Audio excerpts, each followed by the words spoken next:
Hello everybody, welcome back to BHK Football.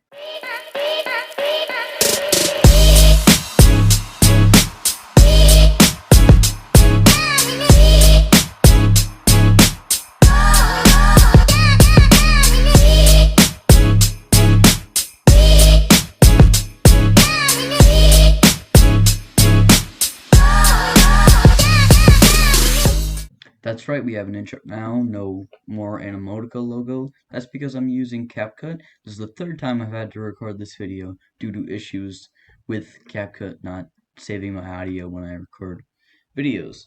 Now it is currently April 4th at the time I'm recording this video. Last time I recorded it, I didn't have what's going on with my eye. I don't know what's going on, probably an eye infection or something.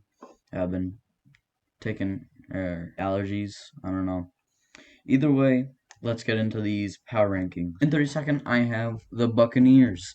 Now, the Buccaneers have shown no sign that they know what they're doing during this free agency.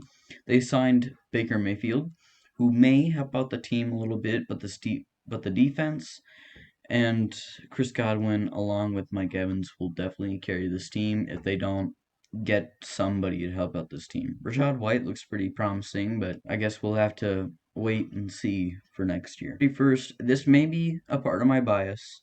I don't know, but I think the Packers will be 31st. The Packers haven't really done a whole lot this year in free agency. They lost a couple players, they re-signed a couple players, but they didn't bring in many new players.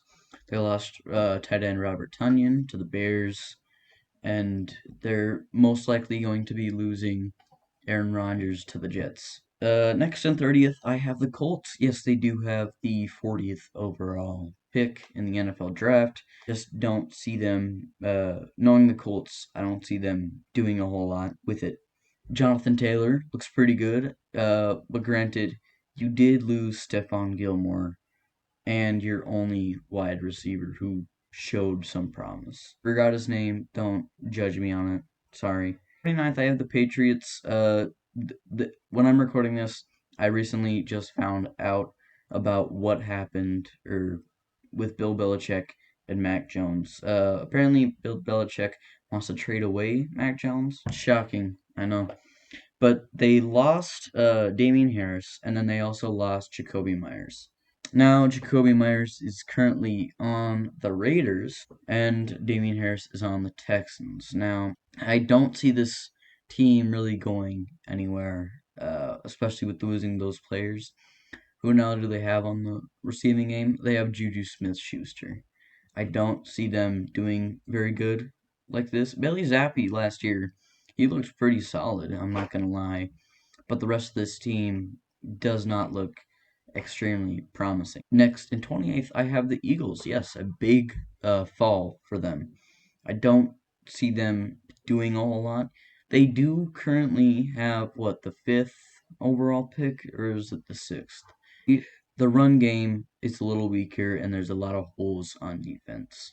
But with Jalen Hurts' ability to really run the ball, and with Devontae Smith and Dallas Goedert, you know what I mean, AJ Brown, this team is still extremely good, but I think the faults that they do have will tow them down. Next, in 27th, I have the Titans.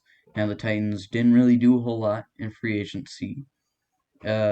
Maybe there have been rumors about a maybe trade involving Derrick Henry.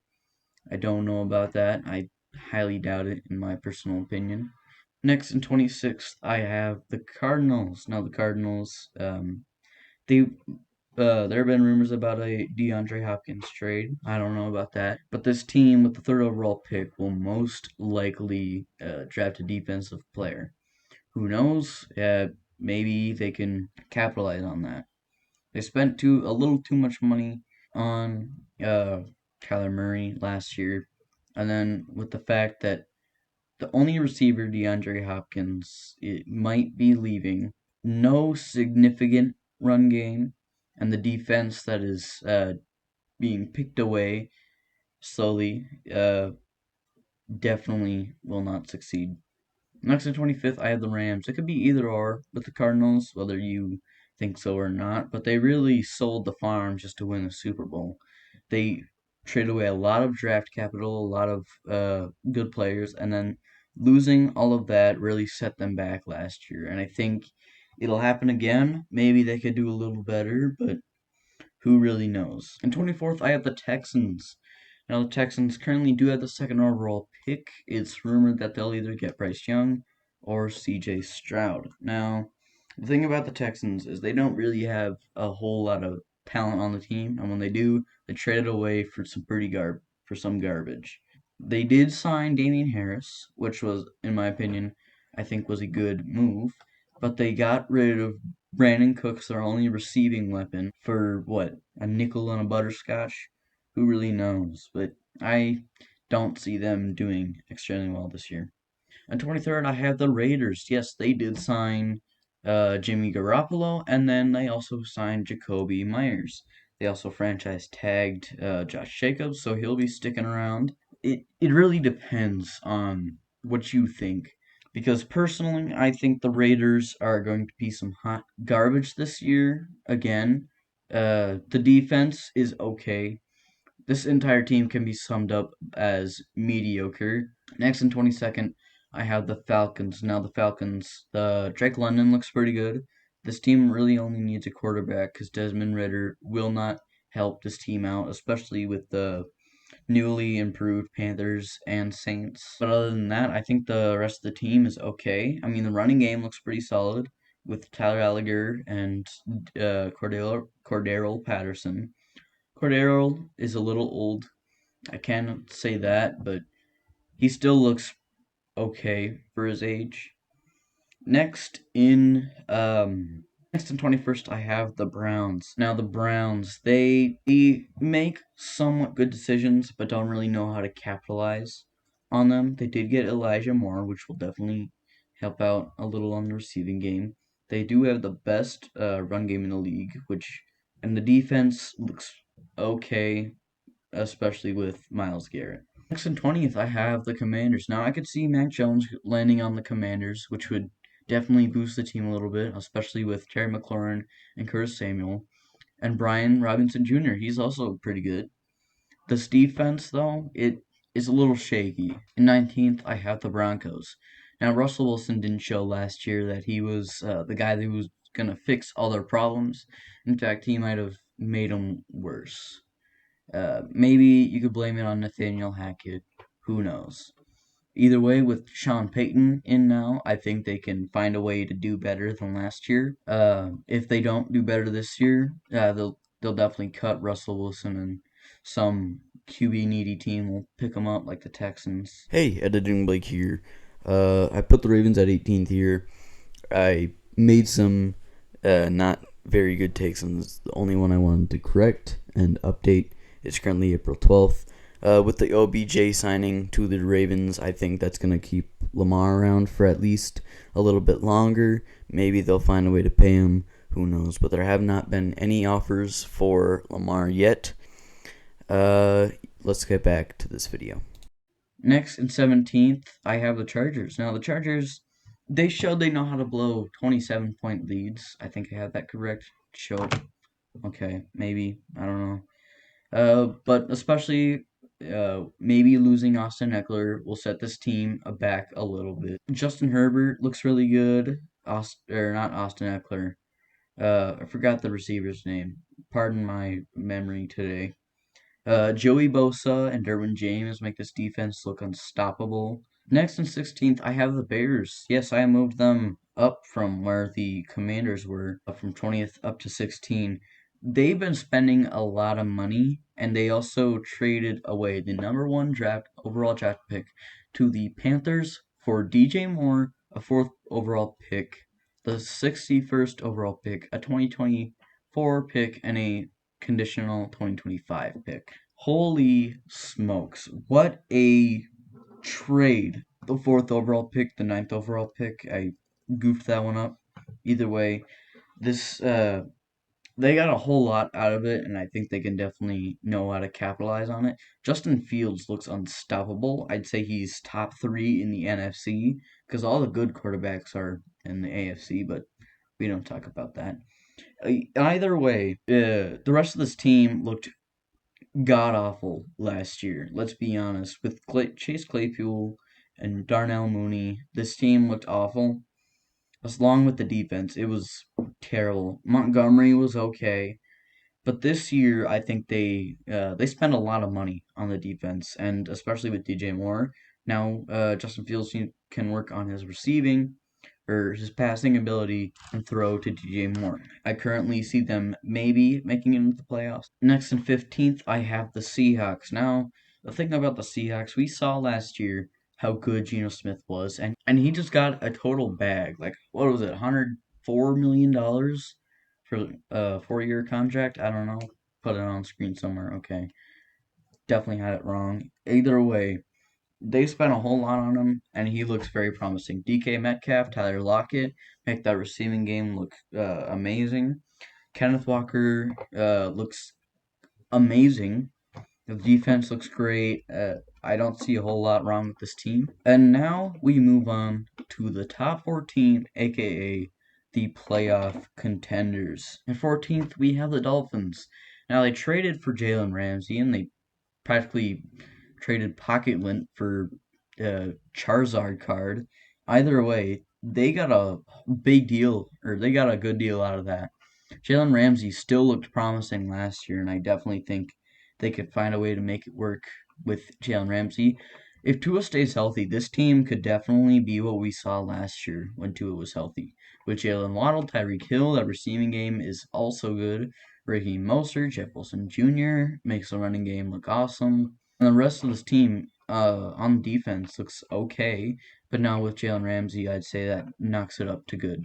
Next in 13th, I have the Lions. Now, this may be part of my bias, but I see the Lions coming in second again for the division. Part of my bias does move into this, but I do think the Vikings will be better than last year, but we'll get onto them later. We're not talking about the Vikings. The Lions, I like what they're doing. They look like they know what to do in this draft. They got the Rams pick or first overall. What I would like to see here is I would like to see them getting Richardson. It would be okay, or I could see it happening, and I'd love to see it happen. Just let him sit behind Jared Goff, let him work on his passing ability, and this team could definitely take the division from my own Viking. Especially with signing David Montgomery, you signed a couple defensive players. Receiving game looks pretty good with Amon St. Brown. Next in 12th, I have the Giants. They spent a lot of money trying to keep Daniel Jones, and now they also franchise tagged Saquon Barkley. Now, Saquon is he's probably the best back in the league, but they really just need receivers. That's all this team needs. If they get receivers, they are definitely a playoff contender. 11th, I have the Panthers. Now, the Panthers did trade a whole lot for the first overall pick, but I can see them either getting CJ Stroud or Bryce Young. Either way, this team would definitely benefit from a quarterback. They just need a quarterback, and this team could most likely take the division. In 10th, I have the Jaguars. Now, the Jaguars. They showed last year that they can definitely come back from being really awful. They won 30-31 in their playoff game, and then they put up a really good fight against the Chiefs. That defense looks pretty good with Josh Allen, Evan Ingram, Christian Kirk, Travis Etienne, Trevor Lawrence. The offense looks really nice. Other than that, I think this team can definitely take the division, if not be one of the solid playoff contenders. Next in 9th, I have the Steelers. Now, that you might be wondering how they got so far up on my list. The thing about the Steelers is with Pickett and Pickens, the offense looks pretty good with Najee Harris. Running game looks pretty good. Defense looks good with T.J. Watt. This entire team, I see them making it. In 8th, I have the Cowboys. Now, the Cowboys will definitely be taking the NFC East back from the Eagles. The thing about the Cowboys is they just got another receiver, as if they weren't trying to get anymore. And personally, I think this team is really good. They dropped Ezekiel Elliott. Good job on you. Now Tony Pollard is running back one, which Tony Pollard is incredibly underrated, by the way. He's still an amazing running back, even when he sat behind Ezekiel Elliott for most of his career. Now he's got a spotlight to shine. CeeDee Lamb is amazing. Brandon Cooks now on the team that can work out. Stephon Gilmore on the team that can work out. Other than that, I think this team can definitely take their division. Next in seventh, I have the Saints. Now they traded for not even traded. They got Derek Carr. They got Jamal Williams. And when Michael Thomas comes back and he is healthy, this team is still really good. This team, I see them taking the division. I see them going pretty far in the playoffs. Who knows? And then in sixth, I have the Bengals. Now the Bengals, we did see them lose Joe Mixon.